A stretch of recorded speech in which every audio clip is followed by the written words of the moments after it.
Shamu, everybody. We're going to talk about immediately. We're going to talk about a Mesopotamia thing. Let's talk about the Kassapti and the Kassapti. Let's talk witchcraft in Mesopotamia. So the Kassapti, Kassaptu, is an Akkadian word, as well as Kashapu. Kassapti and Kassaptu are respectively witch and warlock.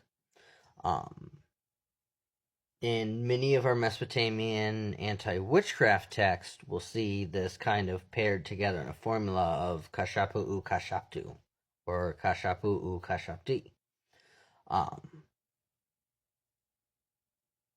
Basically, what this is a witch. When we see Kashapu, when we see Kassapti, when we see Kashapu, talk about a witch. We also see another form where it will be my witch, or the witch of or against me, is also a way that this is translated, kind of depending on the context. So the Mesopotamian anti-witchcraft corpus, for example, will list incantation titles such as Shakashaptiya Hipi Rikisa, which means something like break the bond of my witch. So in these texts, the Kassapti, the Kassaptu, they're not just spooky woman with powers.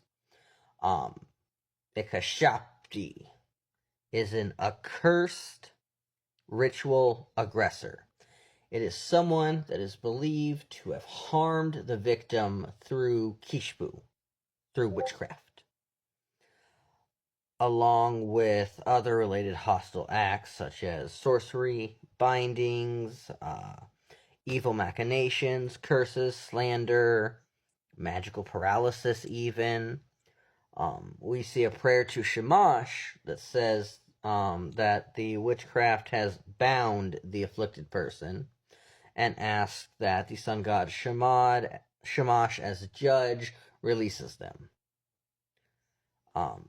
So when we talk about magic, we talk about the priestly magic, the good magic, the magic that is biophilic, that is uplifting the community and uplifting the crops, doing all this stuff. Then we talk about the magic that is unbinding and unweaving, in a way reflecting.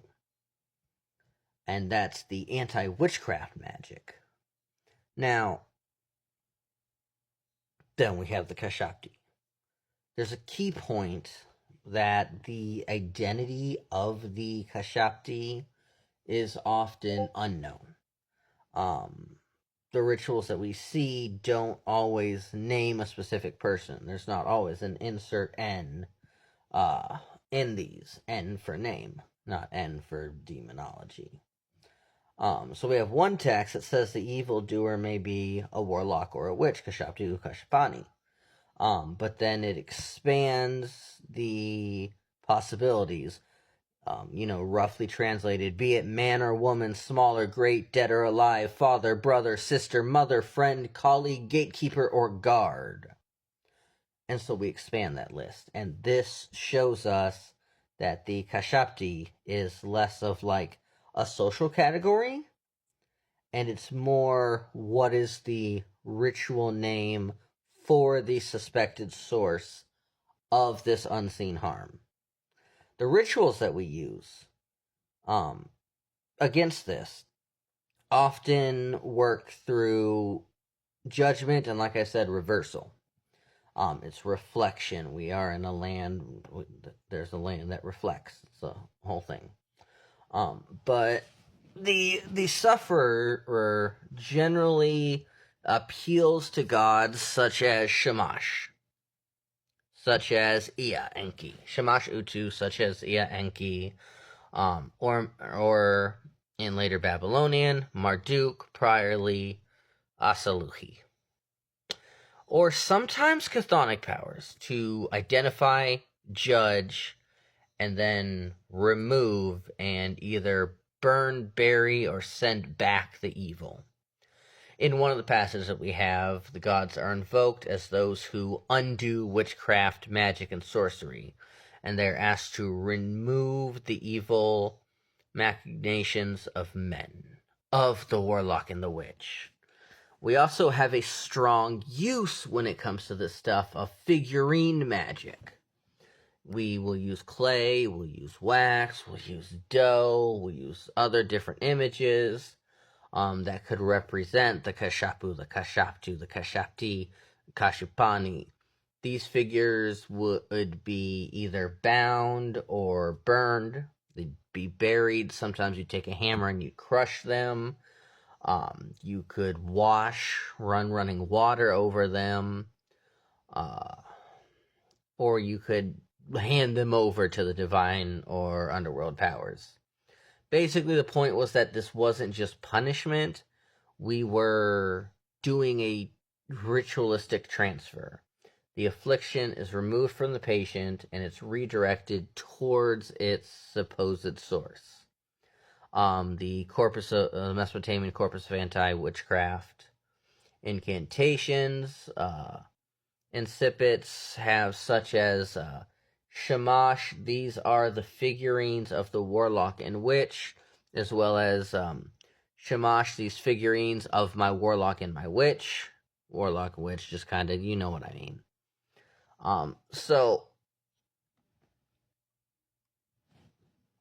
this is kind of how Kassapti, Kashupani, how the witch was viewed in Mesopotamia. Essentially, it's a hidden hostile current. It's the unseen hand that tends to bind the tongue.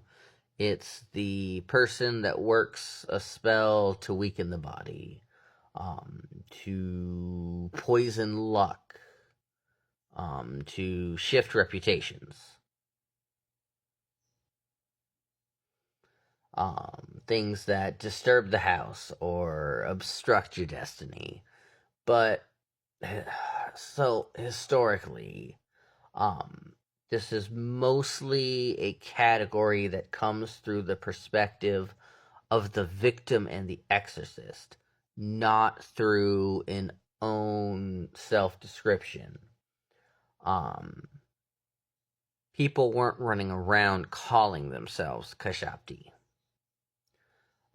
They're the one that is essentially named this so that the named can be, so that the name of the harm that is named, there we go, can be judged, reversed, and undone.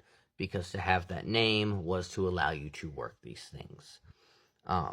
People did not go around calling themselves Kassapti, did not go around saying that they worked this like evil Kishpu.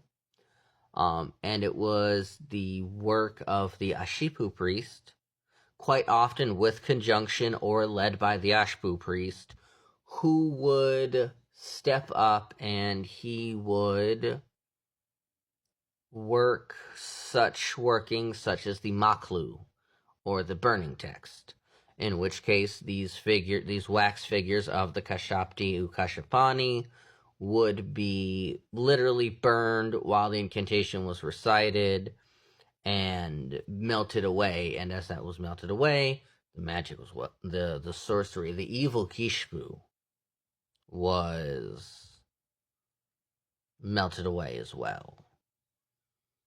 Now, it wasn't all magic. There was a lot of very acceptable magic. This was specifically the kind of magic that caused harm to people. It was the work of the Kassapti or the Kashupani. A lot of times personal favor stuff. I believe in both the Code of Naram-Sin and the Code of Hammurabi, to be a Kassapti was to be punishable by death. I have 20 seconds, so may you all have the sweetest of portents. May your ancestors bring the sweetest of portents. May you have the most wonderful dreams. May you all stay cool. May you all stay safe. Shamu.